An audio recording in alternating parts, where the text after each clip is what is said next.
In the year 2387, humanity was no longer alone in the stars.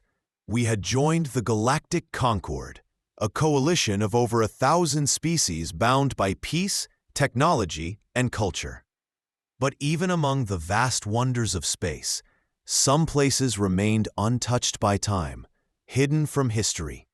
One such place was the world of Varelia, home to the Zenthari Dominion, a proud and ancient empire ruled by the Empress of Light, Queen Zyravel.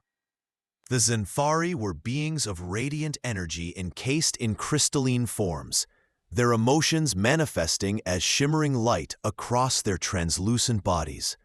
Their society valued strength, intellect, and above all, physical perfection. Weakness was not shunned, but it was rarely seen. For the Zenthari, evolution had long since erased what they deemed imperfections.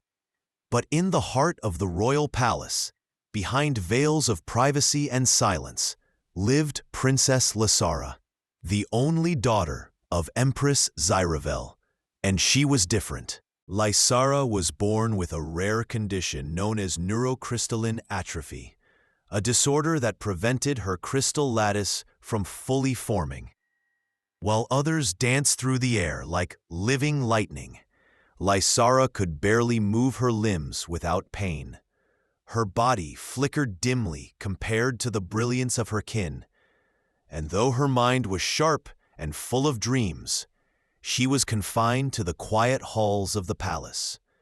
She was loved, deeply so, but also isolated. The court physicians tried everything, but nothing worked. To the outside world, she was a symbol of grace and beauty, a figurehead of hope for young Zenthari girls.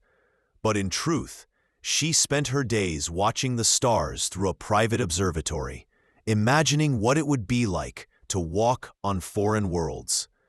Her mother, Empress Zyravel, watched this unfold with silent sorrow.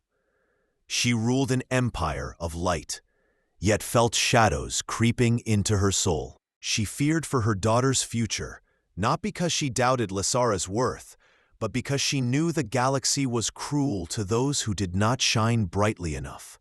So, when a diplomatic envoy from Earth arrived offering a new kind of service, an experimental cultural exchange program involving human attendants trained in empathy, artistry, and emotional support, the Empress agreed, almost out of desperation. She wanted someone who could understand her daughter's heart.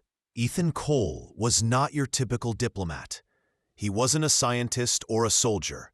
He was a waiter, a dancer, a man who once dreamed of becoming a choreographer before the collapse of the Pacific Rim left him jobless and adrift.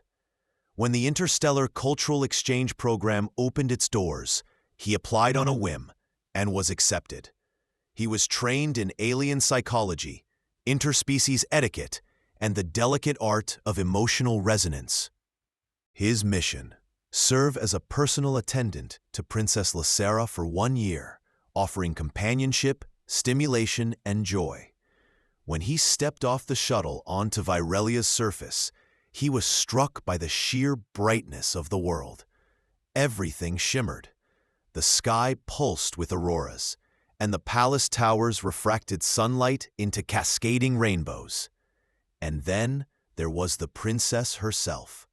She hovered in a gravity chair, her crystalline form dim and fragile.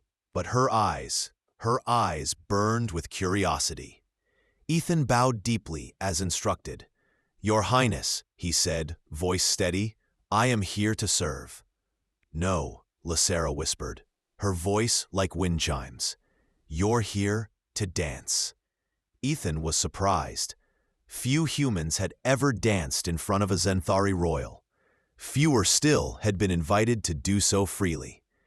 At first, he performed simple routines, slow, graceful movements designed to match the rhythm of Lysara's flickering glow. She watched intently, sometimes smiling faintly, sometimes closing her eyes as if feeling the vibrations through her very core. Then, one night, something changed. Ethan danced a piece he'd written himself, a tribute to his late grandmother, who had taught him to dance before illness took her voice. It was a story told through motion, loss, longing, love, and rebirth. As he moved, Lasara began to hum, not with her mouth, but with her being.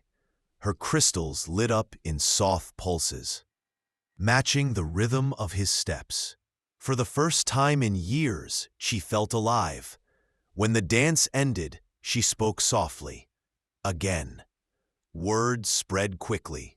Whispers echoed through the palace corridors. The Earthling had awakened something in the princess. Some said it was dangerous, others hopeful. Empress Zyravel, upon hearing of these developments, requested to see Ethan perform. It was the most terrifying moment of his life.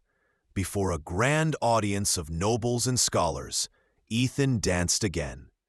This time, he wove together elements of Earth cultures, ballet, capoeira, hip-hop, and traditional Zenthari light dance, blending them into something entirely new.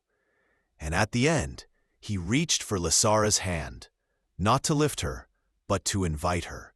To his shock, she responded. With effort, she shifted her weight, glowing brighter than ever before.